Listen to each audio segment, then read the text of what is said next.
What am I gonna do today to change what I see in this mirror? What am I gonna do today? And a lot of it was, I stopped sitting with the cool guys. I actually tucked my shirt in and went to school looking like, hey man, this is how I'm gonna look. If you don't like it, so be it. I had to really wear this layer of skin. I had to develop a really callous skin on me to take whatever you're gonna call me, you're gonna call me. Whatever I'm gonna be, I wasn't a geek, but whoever I am, you're gonna see me. You're gonna see me for who I am, because I need to change who I'm not. They wanna say, oh, don't call yourself fat. Don't call yourself dumb.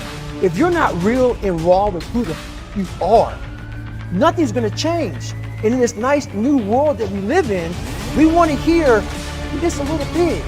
No, man, you might be fat. And it's okay to hear that from yourself and from everybody else. So that's where it started at. And it's raw, and it gets ugly sometimes to be in the mirror, but I'm also proud of myself to be able to tell myself that and then fix what's in that mirror. Look at yourself, man. Look at yourself. How you address it is you face it. You face it every day. You face it every single day of your life. Where you say, okay, like if you're fat and you need to lose weight, it's patience. It's patience in this fact of accepting who you are right now. I'm fat, I don't like myself. Accepting the fact that if you lose 3 or 4 pounds, that's a huge accomplishment. You have to live in your own world. You cannot judge yourself. That's why social media and all these things are horrible. You can't judge yourself off of the so-called competition that we have made up in our mind. The things that how people look, how people act, how smart someone is. This is a race that you run completely alone. Are you accountable for what you're doing? Are you accountable? And I mean to the T for what you're saying. I am. And that's where it started. It started with that total accountability of, let's not lie today. Let's tell people the truth. But how did you stop feeling sorry for yourself?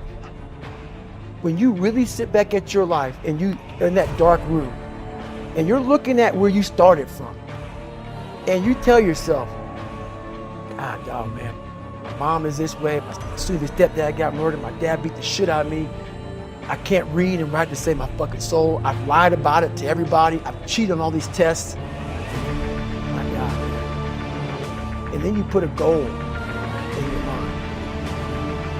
How are you gonna feel, man, when you accomplish this goal coming from that shit? Coming from the hell you came from. A lot of people start from a good starting point. They have a good foundation. But if you can surpass all these things, if everybody who was way up here started up here, and you started with no legs, you had to grow legs to even start walking, and then crawling, and then running, and then you start passing people with all this given to them. I had to use all this negative shit that was making me weak and horrible as a person. I had to use this as the power that now you had to flip it on its head and say, hold up, this might be exactly what I need. The darkness is exactly what I need. It's how you look at your situation. So if you have any mental toughness, any ability, if you have any fraction of self-discipline, the ability to not want to do it but still do it. People have a hard thing understanding. I hate to run. And what makes me so crazy